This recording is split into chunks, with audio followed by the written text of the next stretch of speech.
Hi, everyone. And it's great to be presenting another webinar from Reinteractive today. Hope everyone's doing well. Just wanted to say I've been getting some really great feedback from the last couple of webinars we've been doing. And I'm happy to hear all of your feedback, be it good or bad. So feel free to get in contact with me. You can leave a message in YouTube if you're watching this on YouTube, or otherwise you can use @Reinteractive on Twitter, or just send an email directly through the Reinteractive website. Happy to answer all of your questions and I get back to everyone really fast. And what we're going to be doing today is we're continuing our series on the axioms or the fundamentals of web development. And I just want to reiterate that these axioms are for everybody. They're for the person who wants to develop the application, be that a business or an individual, a startup, whoever you might be. It could be for the developers themselves. These are important things to know. It could be a project manager, could be that you're in sales and you need to understand or help to understand your client better. These are important for everybody. You know what? It's even important for the investors. You might be completely separated out from the technical development that's going on, but it's still very important that you know exactly what's going on with the whole development process. And so these axioms are key. All right, what I'd like to do is let's just go quickly to this, just to remind you, this is these axioms are from a series developed by Michael Linzar. Michael is a thought leader in the IT industry. He's been a Ruby on Rails developer, that's a programming language if you don't know, for many, many years, well over a decade, and has been, in fact, part of the team that helped develop that language. So he's made a lot of significant contributions to the Ruby on Rails community. And these axioms are actually something that he developed himself from those many years and hundreds of clients. Just to recap, and if you haven't seen the first webinar on the axioms, please feel free to jump in and have a look at it. You can find it on YouTube, or if you can't see it, just let me know and I'll send you a copy of it. But basically, Michael found that when developing software, there were certain rules, certain fundamentals that applied no matter what. And these things applied in every single case. And he found further that when he applied these things correctly, the software development worked out well, one for one every time. If he didn't apply them, or something was skipped, or something was short-circuited, not quite done properly, according to these axioms, then the development didn't work well. And there were problems with it down the track. The thing didn't launch properly, or it didn't launch in a state that could be used by anybody, or the developers weren't sure what they were doing, and all sorts of problems would happen. So certainly within Reinteractive, and I encourage you to do this as well, when you're about to start software development or continuing software development, apply these. Even if you think, oh, maybe it doesn't quite apply in this instance, you know what? It actually does. Next thing that's important, what is an axiom? I know we went over this before again. So an axiom is a statement that's accepted to be true. So we don't question it. We just go, you know what? That's true. It's like the sky is blue.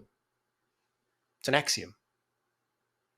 So these are, as we say, starting points for further reasoning or argument. So if we know these things to be true, then we can work out further things based on that. We can, infer other things, or we can work out further things.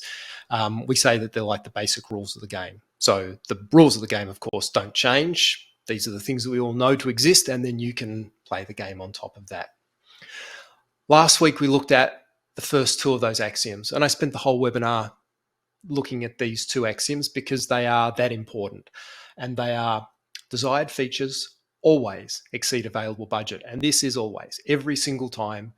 If you want to get something done, guaranteed you're going to have to find the budget for it. And all of those features that you want, you won't have budget for. It's just the truth. It doesn't matter how big you are. You could be Twitter, you could be Facebook, or you could be a startup trying to figure out what you're doing. The budget will always be less than what you need to get everything done. The second one is communication is king. And you're going to find that these two axioms here, number one and number two, actually form a basis for the rest of what I'm going to talk to you about today. And we could almost distill everything back to these two, but I'm going to expand. I'm going to go on. So the next one, number three, is this: always consider the return. So when you're developing a piece of software, you have to think about, is this feature that I'm about to build going to actually do something useful for me, for my clients, for my users, for my members, whoever that might be. 9 times out of 10, you're developing a piece of software because it's going to help you to make money. It's going to help you to do more business. That's just most of the time. It's not all the time, but most of the time.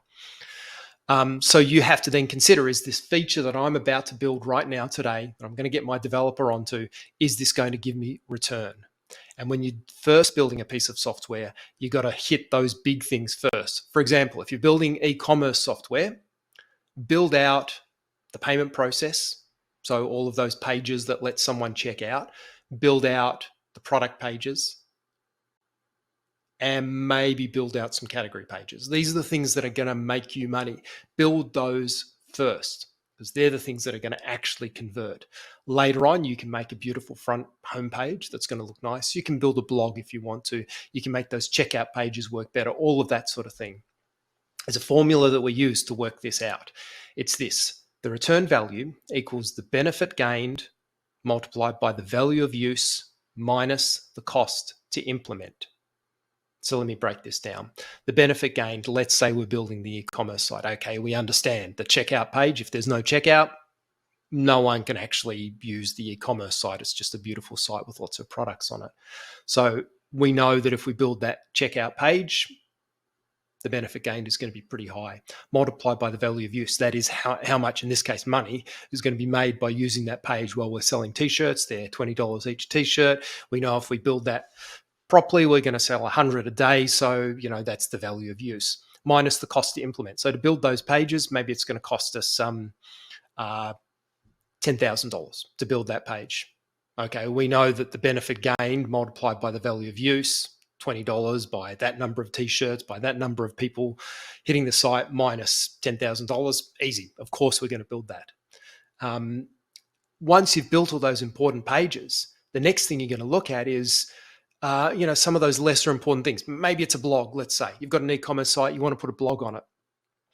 Is that blog going to be, is the blog going to be read by a lot of people? Is that blog going to help more people come to the website? Is it going to be that if you don't have the blog, you're going to get less sales? And so in that case, the return value is going to be, okay, it's fair to do. It might not be as high as the checkout page, but it's pretty important. Okay, let's move on to the next one. Number 4 is design, validate, build. And you've probably heard the old adage about surveying everything that you do. And if you're in business, you probably do that. You probably do a lot of surveys, or at least you do as much as you can to understand your clients, understand their expectations.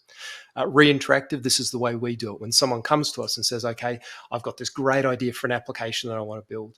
I've got this, these ideas, and it's going to look like this, and it's going to do that. What we do is we start off with this process called UX, user experience. We build wireframes of what that person says they want, all of the features that they require, and then we get that wireframe out to all of the stakeholders. The stakeholders, of course, they're internal. They're the product owner. That's the guy who's asking for it. Might be a chief technology officer, might be the board of directors, might be the CEO, managing director, and a host of other people internal, but make sure we get it to some of the external stakeholders too. That might be some potential users. Maybe you've got some trusted users, maybe a bunch of people that you know are going to actually put it through the ringer.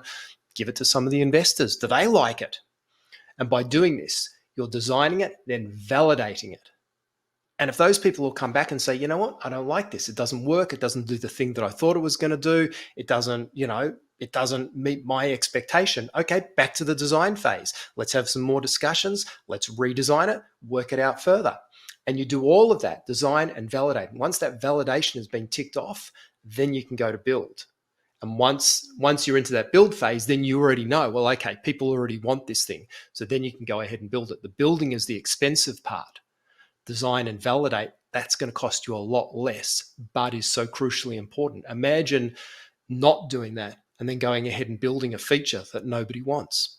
You've just wasted $10,000, $20,000. Now, even if you've got an application that's already existing and already works, and you know that it does, and you've heard from some of your clients that they want a particular feature, Okay, let's go ahead and build that feature, but how does that feature work? What should it look like? What should it do? So we're still going to do that design, validate, build. It's going to be a lot faster because the design and validate could be a really rapid process. It might happen in a couple of hours. It might happen in half an hour even, but we still want to do it.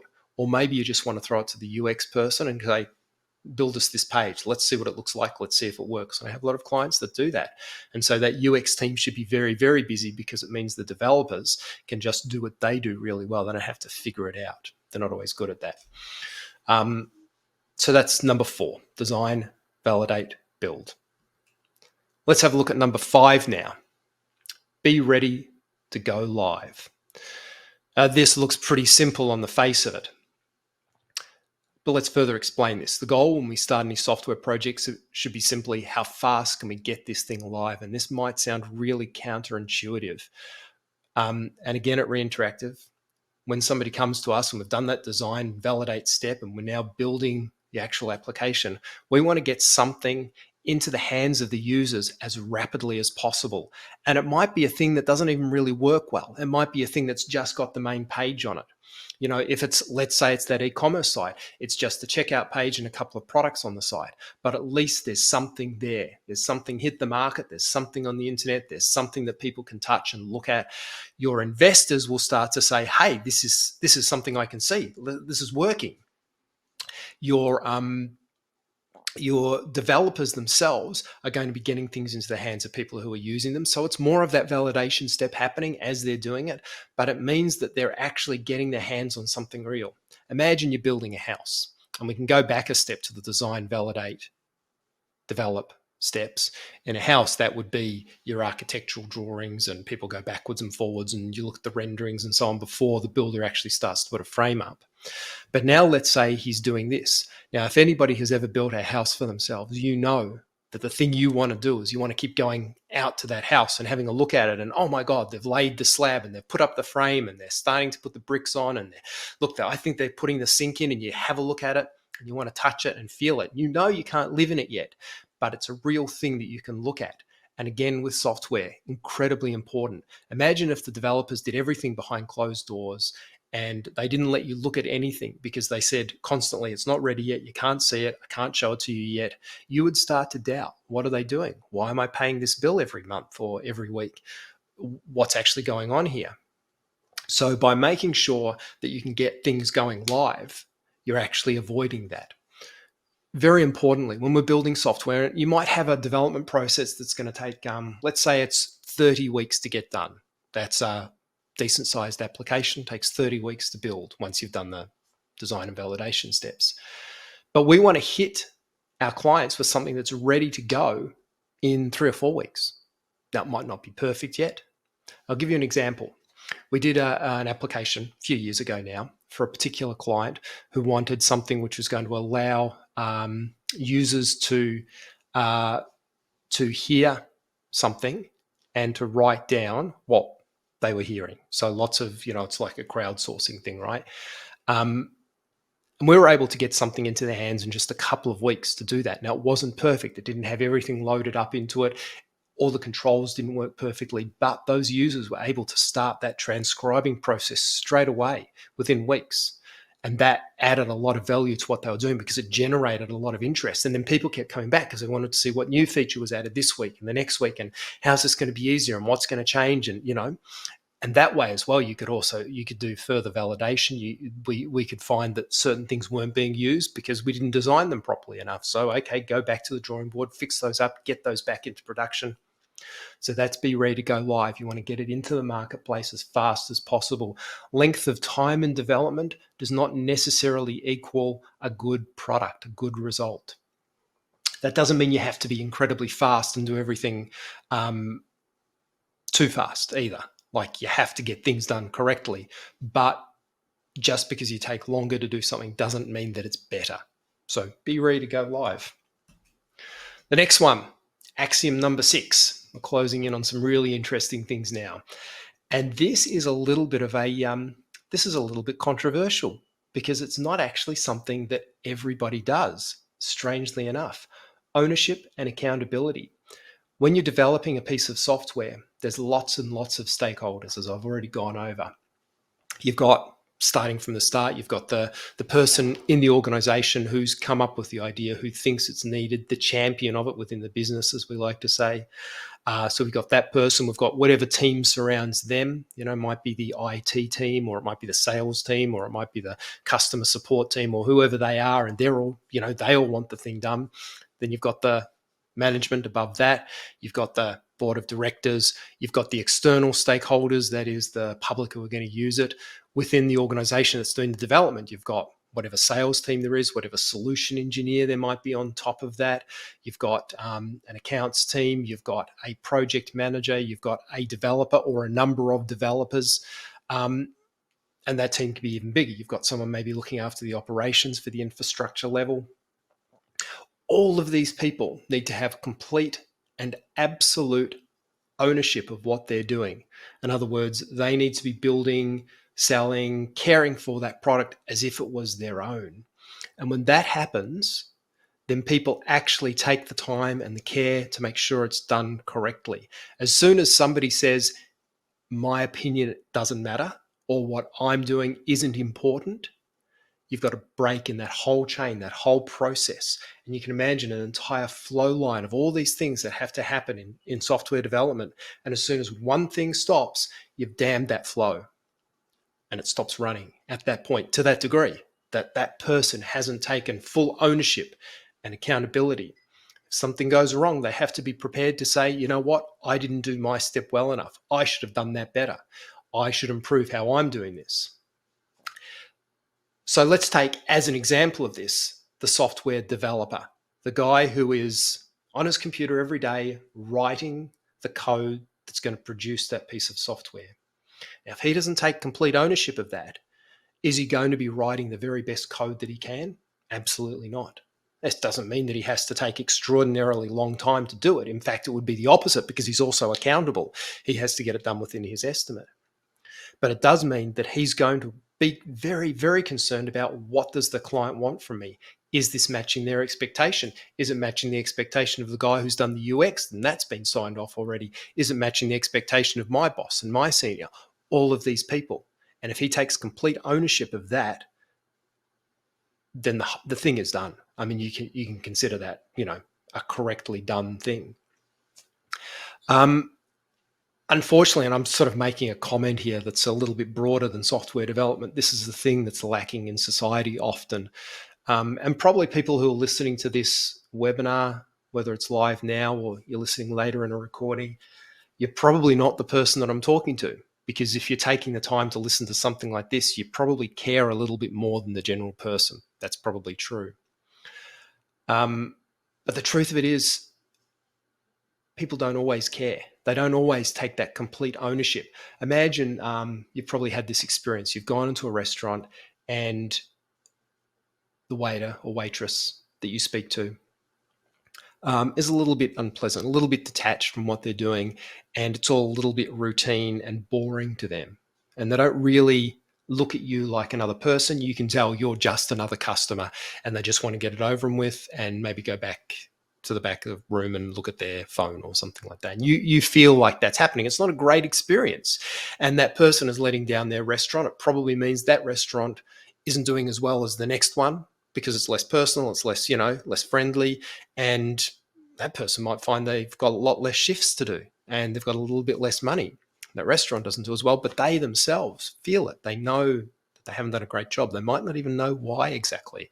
You probably also had the experience where you've gone into a restaurant and you've had a great experience and the person is overly friendly, not overly, but extremely friendly, and they're really nice and they're really pleasant and they want to make sure you have a good time and they want to make sure you get the right food and they want to make sure things are fast. You feel like you've been looked after. You might even ask yourself, gee, I wonder if that guy's the owner. And he might not be, but he's taken ownership, and that's what's important. I would encourage you to look at this not just in software development, but in life in general, and decide for yourself where you think it's happening. Encourage others to do this in their day-to-day life, and do it yourself when you're developing your own pieces of software. Get everyone around you to take complete and absolute ownership of that thing. And you'll find people are much happier with the thing they do, and they want to care about what happens. All right, the last one we're going to look at today, number 7, is this: prefer stability over features. And again, this one's a little bit controversial. Why is it controversial? Because this happens in internal software development, where you've got a business who's got a piece of software. The piece of software is crucial to their business. Let's say it's an app and it's an app business. Like, this is the thing that this is their business, the application. And they've got a team of developers. Maybe they've got, say, 3 developers in their team, all highly skilled. But these guys, because they haven't maybe taken complete ownership, they take orders. So they're given tickets. They don't originate tickets. Those tickets, every time, one for one, where they're coming down the command chain, are going to be for new features. Every time, management and the feedback team are always going to listen to what their customers are asking for. It's always going to be new features. Why doesn't the app do this thing? Can we get it to do blah? Can we get it to, do all that? These are the things that people originate, and that's okay. Customers, clients, members, whoever they might be, the users, the end users, are always going to be asking those sorts of questions, because they're the ones who are using it, and they're going, wouldn't it be great if the app did this or that? So these are the orders that come down the line. The developers then produce those features. And lo and behold, those features aren't that well used, not because they're poorly coded or anything like that, but because, it was just one guy asking for it. It wasn't hundreds of people. It didn't make the app more usable. Here's a thing that you can do. When we talk about prefer stability over features, have a look from time to time about some of the things you can do that make the app internally better. Can we rewrite this piece of code here to make the application run faster? Can we do something over here that's going to plug up a potential security risk? Can we relocate the server so that there's less latency? Now, all of these things won't necessarily be instantly noticeable to your end user, not necessarily, but they're going to make a better application overall. In the long run, they're absolutely going to be noticed. And I'll tell you why, because if you don't fix those things, these are the things that cause software to crash. We know that when we build something, and this is almost an axiom in itself, there's going to be bugs. You build a piece of software, there's going to be bugs. And I can tell you, the biggest software development teams in the world, the people working at Facebook, or the people working at Microsoft, or the people, hundreds of developers all working on one single piece of software, there's still bugs. It's the nature of software. And things don't stay still in the software world either, because things need to be upgraded, they need to be changed. So underlying pieces of code get repaired and fixed up and changed and patched and all that sort of stuff. So you've got to fix these things on top of it. So it's a constant ongoing thing. If you're using any major programming language in the world today, you'll understand that updates need to be done to those core languages. Those languages don't stay still. If they do, we're in trouble. These languages need to be updated because there's always more efficiencies being found in the core language. There's always security patches that have to be done. There's always things that we want to add on to make things run better that require changes. And so your software team are going to be constantly having to go over things. What can I do to change this? What can I do to fix it up? How can I improve this thing? And if you do that in the long run, you've got a better piece of software, more stable. It's not going to crash. Well, at least not as often. Maybe crashes are inevitable too, I don't know. But it's going to happen less often. If we fix up those stability things, if we only do features and we don't worry about the stability points because they're not concerning us right now, we don't see those right now, I guarantee they're going to catch up with you. And sometimes these can be even major things. I'll give you an example. Let's say you've just built a piece of software and you've launched it, and someone, let's say it's a manager, is looking at it. Maybe it's the CEO, and he says, wouldn't it be great if we could animate this icon here? When someone clicks over here, this thing over here animates. Now, okay, sounds really simple. Let's say that's 2 days of work to get done. Now, the developer has actually found that there's a bug in the login form. Some types of users aren't being properly validated in the login form, and it means that they can't log in properly. And the manager doesn't know that. He doesn't know the developer's working on this thing. So when he says, I need this thing here animated, can you get onto that straight away? The developer says, oh, but I've got to fix this login form. The manager, because he doesn't know this before, says, well, that's not important. It works. See, I've just logged in now. It works perfectly. So the developer stops doing that thing over there, goes and builds this little feature over here so the thing animates, gets that done, goes out, it ships, and end of the day, half of the users can't log in, but the thing animates nicely. So in that case, somebody has put a feature ahead of the stability. I understand this happens because the features sometimes are the things that make money. So you just got to balance these two things out. You've got to go, what's more important here? What's the thing that actually, I should take more concern about? That's something to think about. Again, there's always business decisions to be made. There's always managers and executives to work through these sorts of things with. If you have axiom number 2 really top of mind, which is communication is king, that's not just developer to product owner. That's might be a manager to the rest of his team. It might be the product owner to the CEO or to the board. These are people who also need to know what's happening. So lots and lots of communication is definitely better. If that developer makes it known on his daily stand-up that he's got to work on this feature, because if he doesn't work on it, half the users can't log in properly, then it'll work out better because the manager will already know that. Oh, okay, the guy's working on this thing. It's extremely important. I won't even ask him about animating this button because that's the least of his concerns right now. We've got to get all of our users logging in, get that problem solved, then give him that ticket and let him decide. Let him work it out because after all, he's taking complete ownership, right, of the product. He's taking complete ownership and accountability so he can make a decision on what's right and advise you. Maybe that's a better way to go. But if you have lots of communication going on, these things should tend to work themselves out. So you can see how these axioms start to work together. And as they start to work together, you're building up this picture of a really good, decent piece of software that's going to do what it says it's going to do and is maybe going to innovate in your field and is maybe going to change things, but it's definitely going to create a business that's worth moving forward.